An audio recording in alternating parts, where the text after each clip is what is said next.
Hello and welcome. Welcome to Around the Town with Mark. I am Mark Whalen, your host, and yes, we're always glad to have you tune in and visit with us. Well, we've all been stuck in the house a lot with the COVID-19, and we're all getting kind of tired of that and want to get out and do some fun. Well, we're going to be talking about fun and getting out and seeing the community and all that it has to offer through the eyes of Amy Perry, who is the executive director of the Thames River Heritage Park.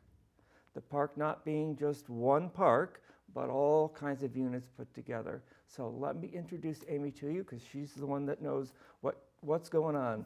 Amy Perry, welcome to Around the Town with Mark. Thank you. It's a pleasure to be here. Well, it's a pleasure to have you here. Let's start out by telling everyone a little bit about yourself and who you are and what you do and why you do it. Well, I'm the executive director of the Thames River Heritage Park, and I do it because it's a great organization. It's a nonprofit organization, and their vision aligns with the visions that I have for the area as well. The park, for those viewers who aren't familiar with the park is a park without boundaries. It's a state park, but a little different. It's the only heritage park in the state of Connecticut. And what it is it's a collection of heritage sites that are linked by water, which capture the history and culture of life along the Thames River. So we have partner sites that are within the park. They're independently owned and operated, but the park itself augments their position by putting them on a platform and marketing them as a destination. So there are sites on the Groton side as well as on the New London side, and that's why they're linked by water through our water taxi, which I'll talk about in a minute. The sites that are included are, we start with the Monte Cristo Cottage in New London, which is Eugene O'Neill's boyhood summer home. He was our Pulitzer and Nobel-winning. Got all kinds of things up on the screen right now. Yeah. Nobel-winning playwright. And then we have Ledge Light, of course, the wonderful.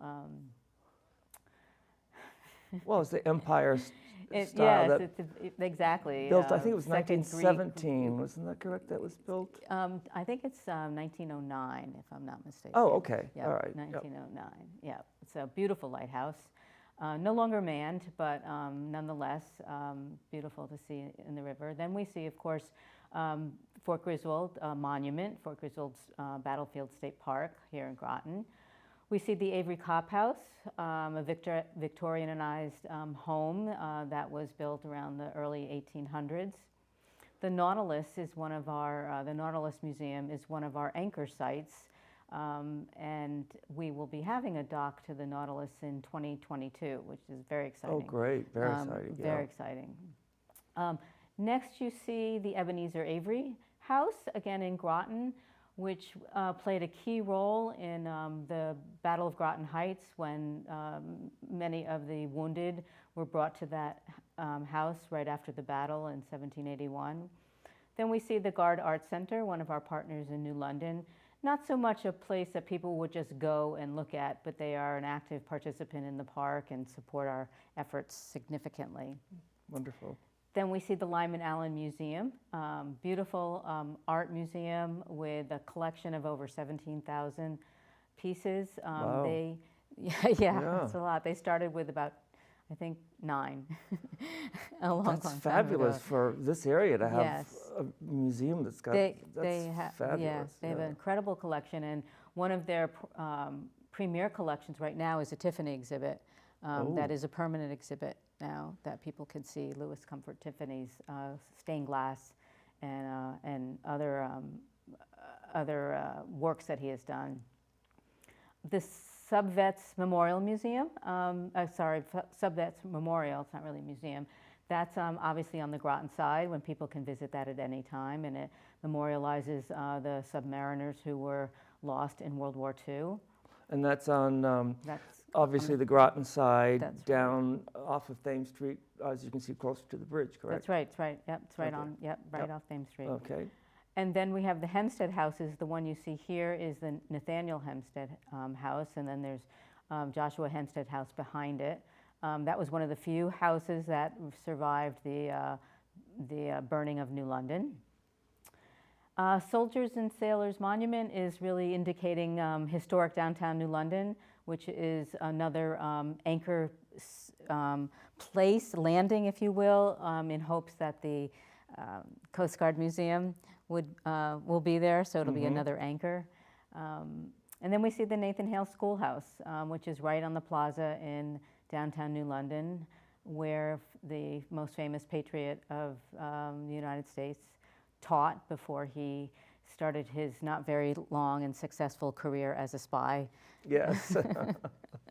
So those are the sites that are in the park, along with the restaurants and the galleries and coffee shops and things like that that are located there. You know, it's really awesome, I think, that people, I mean, I've been living here all my life, and it's a long time, but I don't think everybody realizes how much Groton has and New London has to offer.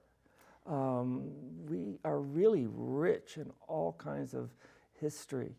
Absolutely, and that's why the park was created. And it was conceived in the 1960s, where really? legislators and community leaders wanted a way to showcase the amazing history that we have here. I grew up in New London, and I can echo what you just said, that, you know, I didn't go to the Shaw Mansion when I was a kid growing up, or the Hempstead houses. Yeah. I think a lot of us didn't learn American history when we were kids. Now they do, but... Yes, exactly. Usually, I remember in elementary school anyway, it was always about Magellan or some world person, and not you know, they didn't talk what's about in your backyard, what was in the backyard. That's right. Except occasionally the submarine That's right. industry, because we're the submarine capital of the world and all That's of right. that. That's And right. the other part that makes this so special is you highlight all these wonderful things, but we are also a water community. That's right. So you're bringing that aspect in as well. That's right. So tell us about that part of it. So, one of the things that makes the park unique is our water taxi, and the boats are surplus Navy utility boats that have been completely refurbished, and they're fairly big, aren't they? Yeah, they're 39 feet. That's a really good size boat. Yeah. They hold comfortably about 35, but legally 41. Okay. And we have 3 landings along the Thames. The boat starts at Fort Trumbull over in New London, and then it goes over to historic downtown New London, and then it goes over to the Groton landing at the base of Fort Griswold.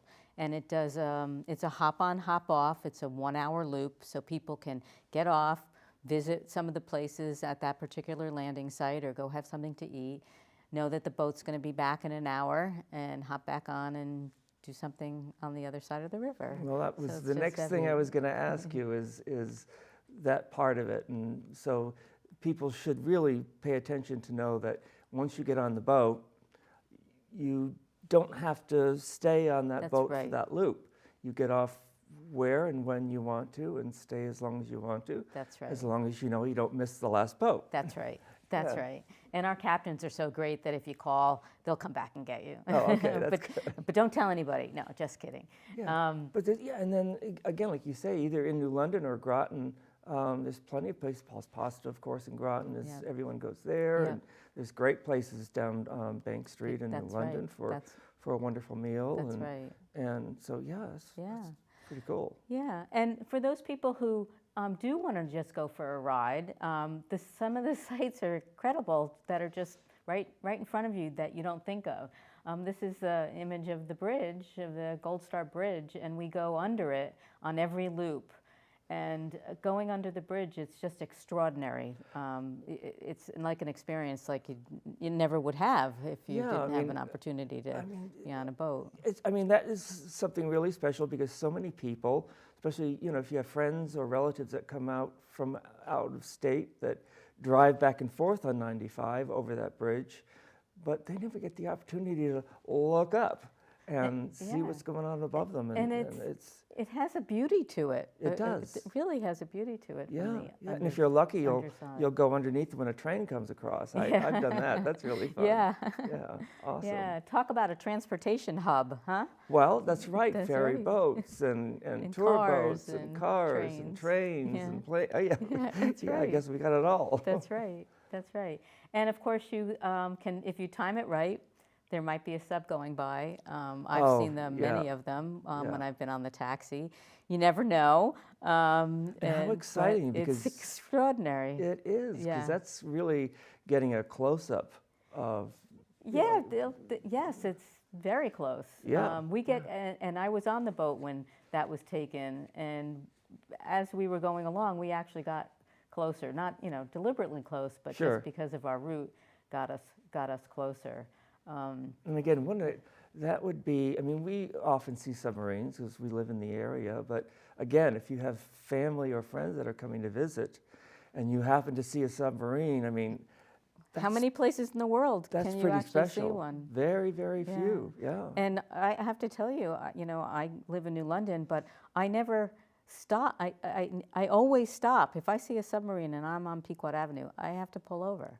I have to look. I have to watch. Yeah. I live in the Eastern Point area, and I've gotten now to the point where even if it's a foggy day, it just happened a couple days ago, you get to learn the sound. It's not the same sound as a ferry boat going by. It really has a very unique sound. And I said, oh, okay, there's a ferry boat going by. Let's look out and see what it is. Is it coming in or going out? Oh, that's so great. Yeah, it's so cool. It is. We're very, very lucky. So, of course, you can just ride the taxi. You don't have to get off. A lot of people do just take a ride when they have little kids on the boat. It's perfectly fine. You don't have to get off. But again, how many people have an opportunity to be on a boat? Yeah. So there you go again. True. That's very true. So the image you're looking at now is one of our tours. So not only do we do the hop-on, hop-off water taxi, but we use these boats for historically themed tours. So this tour was being led by Captain Paul Whitescarver, who used to be the commanding officer. Oh, yes, I've met him several times. Yeah, he's been on this show before. Great guy. Yeah. He's giving a tour called Submarines, Battlefields, and Betrayers, and military history on the Thames. And so, as you can see, we're right, down the way from Electric Boat. And people are very engaged. Our tours are 90 minutes. We run them, we put out a schedule basically and run them in the summer, usually just July and August, and then we have some in the fall as well, haunted tours and that kind of thing. Oh, great. Yes. So we partner with Seaside Shadows. It's a woman who does haunted tours, and we do them on the boat. Everybody loves a haunted Yes, tour they in the do. fall, Yes, especially they for the do. kids. Yeah, that's a whole lot of fun. Yeah. And this year we'll be doing a Native American tour. Oh, We've been trying to do that for quite a while because although the history of the park with what's in the park goes back 400 years, but people were here long before that. Sure. And so we have had an opportunity to partner with some colleagues at Mohegan and Mashantucket tribes, and we'll be putting together a Native American tour this year. I'm glad you mentioned that, and I'm glad you're doing that, because that, again, Native Americans were here for a long time. And they use the river quite a bit. Yes, like and they have a great history with the area, and they deserve to be recognized for what they've always contributed and contribute now to the city. Yeah. That's right. And New London and the whole park. That's right. Area. Yeah. So that'll be an addition. We have one other tour that I'm not sure how often we'll be running it this coming summer, but it was called Suffragettes, Puppeteers, and Patriots. Women of the Thames, and it was in honor of the 100-year anniversary of women's suffrage. Another wonderful part of history to recognize. That's right. Yeah. There were dozens and dozens of women who were extraordinary in New London and in Groton that really stepped up. Well, they've, I'm searching for words that I can't, some of the words I want to use, I don't think I should. But it's like they liberated women. Yeah, sure. Yeah. Yeah. And equal.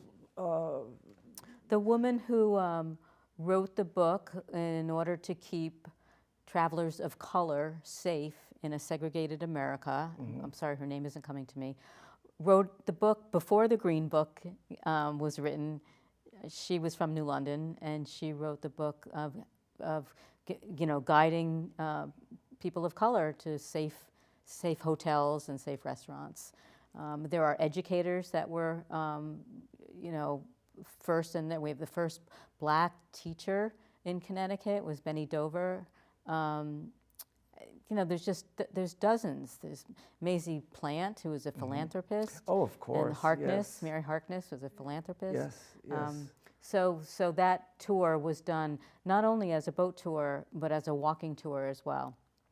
That's great. And so that was, so that's our tours for this summer right now. I mean, that's still early. But it's just a whole idea of what you're telling me is in addition to the wonderful scope that you have as a park, but you have so many other things to offer that you give to the community. That's right. About women and people of color and the Indians and all of that. So your organization is really doing a great service. Thank you. Not just running a boat, Right. but giving a great service. That's right. To everybody. That's right. Yeah. Thank you. So, Thank you. well, it is. I think it's fantastic because, again, those are all very important things that people should not forget, so they aren't relived. I don't think at this day and age it would, but Yeah. So what is the season? When do you begin, and how long does it go, and what are the basic kind of hours? Yep. So we operate. We start the Friday of Memorial Day weekend, and go to the middle of September. I think it's September 12th this year. We operate Fridays, Saturdays, and Sundays, and holidays. And the schedule is we start at, they're odd hours, but we start at 10:40 and go to 6:20. And those are COVID hours. We had to make a lot of, adapt and new protocols for COVID. And one of the things we did was cut back our hours a little bit. We didn't have evening hours because people wouldn't be using the boat to go somewhere for dinner, to come over to New London for dinner. Yeah. Well, that was the next question on my mind was, how has COVID affected your organization and the tours and those types of things? And some restaurants, I mean, do you see perhaps between now and your season this year that things might be relaxed a little bit? We hope so. We hope so. We are a nimble organization, and so when we had to follow certain protocols for the boats, we shortened our hours. We got a late start to the season because we didn't know if we were going to have permission, have approval. Sure. And we had to cut our capacity on the boat by 50%. Sure, for the distancing and all the rules that we all now have to follow for this thing. So right now it's March. We're going forward thinking we may have to do the same thing, but it's very easy for us to find out that if we can have a 75% capacity, then boom, we can do it. Yeah, give us 5 minutes. Yeah, that's excellent. And how long have you been involved? Were you involved from the beginning, or who was the brilliant person that came up with the idea of creating this wonderful heritage park? So, as I had said, that it was sort of the idea decades ago of local leaders, and so over the course of several decades, there was legislation passed, I think in the late 80s, that allowed for a heritage park. In the 90s, the floating docks were put in. Okay, And right. then I think by 2000, I want to say 5, but I'm not really sure, Fort Trumbull had been completely redone. You know, no one, I think, even knew it was there. And then it died for a little while as a result of the team that was working together couldn't agree on a site for a visitor center. And so it just kind of fell by the wayside for a few years. Yeah. And then in 2014, the Avery Cop House was interested in, it could have been 2012 actually, 2012, they were interested in sort of taking their museum house and trying to figure out a way to bring it, you know, bring more visitorship, get it more, people more aware of it. And they had some, you know, big ideas, big thoughts. And so a woman named Penny Parsekian was a consultant for the Avery Cop House, and she was familiar with the original plan, and she was familiar with a group at Yale, which was the Yale Urban Design Group, that takes on projects like this. And so they picked up the ball, and they went through a process over, I think it took about 2 years, to finalize the plan, to put the idea of how the water taxi was going to work, and you know, and actually bringing water taxis into the mix. And so when that was approved, that was done through the Avery Cop House, and when it got approved, it launched the ability for the park to go forward. And boats were purchased, if you will. They're surplus, so they're not costly, but they're very, very costly to get in operational. To operate, tens and tens of thousands of dollars. Wow. And so the first time they launched the boats was in 2016. Okay. And I joined the organization that fall. I was not involved that first season. So I've been here almost 5 years, a little over 4.5 years. Great. Well, so it's grown quite a bit. yeah, It's obviously. nice to And see. I just want to put a plug in for the Avery Cop House because you know, all the sites that you've talked about or that you have on the program all have a wonderful story of their own to talk about. But if someone hasn't been to the Avery Cop House, they're really missing something because it's really a time capsule over many generations. That's right. Because basically it hasn't changed. No, it hasn't. You know, the kitchen utensils that were used 100 years ago are still in the same place where they were 100 years ago, basically. Yeah. And they've got great programs of like making pounded cheese and all kinds of great old recipes and things. So. They have teas, they have fairy teas, and yes, we work closely with the Avery Cop House. So you know, it's because of them that I think this actually finally came to fruition. Do you know if the monument is going to be open or is it? Because I know as a kid we used to go up to the top of the Washington, At the Fort Griswold. Fort Griswold, not the Washington, the Fort Griswold, and it's got a fantastic view. It does. Oh, it's a little amazing. window. It's a very it's small just a window. tiny little thing, Yeah. but you know, we used to do that a couple people at a time. You know, it was fun. Yeah, so.